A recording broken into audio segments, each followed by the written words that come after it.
Hi అండి, welcome to my channel. నేను మీ లక్ష్మి. అందరూ ఎలా ఉన్నారు? ఈరోజైతే మంచి రెసిపీతో మీ ముందుకు వచ్చేసానండి. ఏంటా రెసిపీ అనుకుంటున్నారా? ఏం లేదండి, మటన్ పచ్చడి పడదామని అనుకుంటున్నా. అంటే మటన్ పిక్కలు అనమాట.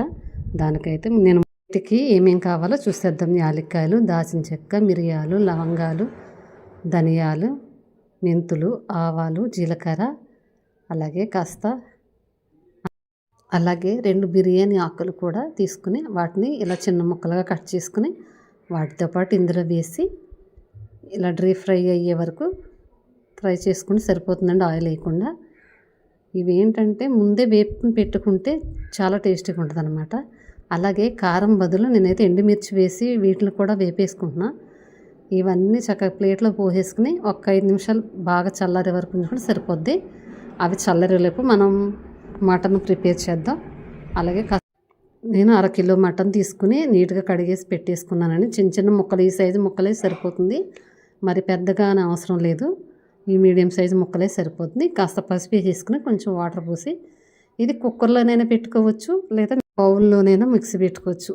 అది ఉడికేలోపు మనం మసాలా చక్కగా మిక్సీ పట్టేసుకుని ఒకసారి ముక్క ఉడికిందో లేదో చెక్ చేద్దాం.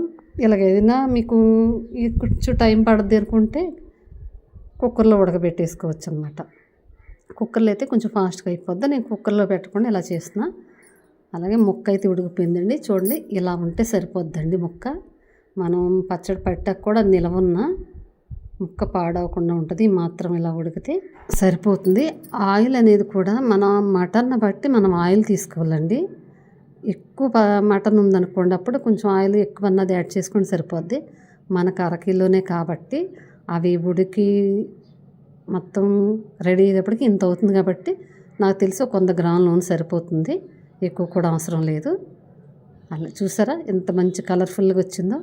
ఇలాగా ఈ కలర్ వచ్చే వరకు వేయించుకొని సరిపోద్దండి. మరి మాడిపోయిన టేస్ట్ అనేది మారిపోతుంది అనమాట.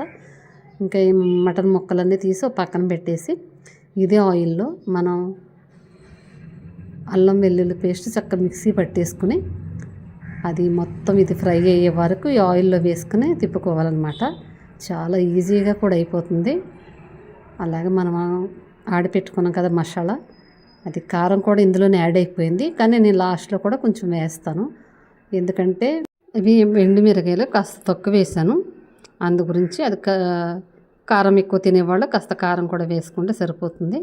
అంతేనండి, సింపుల్ ప్రాసెస్. ఇదంతా ఫ్రై అయ్యే వరకు ఇలా తిప్పుకొని అడుగంటకుండా లో ఫ్లేమ్లో పెట్టుకుని సరిపోతుంది.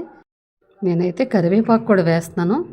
మీకు అవసరం లేదు అనుకుంటే స్కిప్ చేసేసుకోవచ్చు, కావాలన్న వాళ్ళు వేసుకోవచ్చు. ఇంకా ఆల్మోస్ట్ దగ్గరకు వచ్చేసి ఇంకా మొత్తం మసాలా అంతా వేగిపోయిందండి. ఇప్పుడు మనం చికెన్ ముక్కలు వేసేసాం కదా, వీటిని చక్కగా గ్రేవీ చూసారు ఎంత కలర్ఫుల్గా కనిపిస్తుందో. టేస్ట్ కూడా చాలా బాగుంటుంది. ఇలా చేసుకోండి. ఇంకా మనం ఇది స్టవ్ ఆఫ్ చేసేసి పక్కన పెట్టేసుకుందాం. పచ్చడి అయితే రెడీ అయిపోయింది.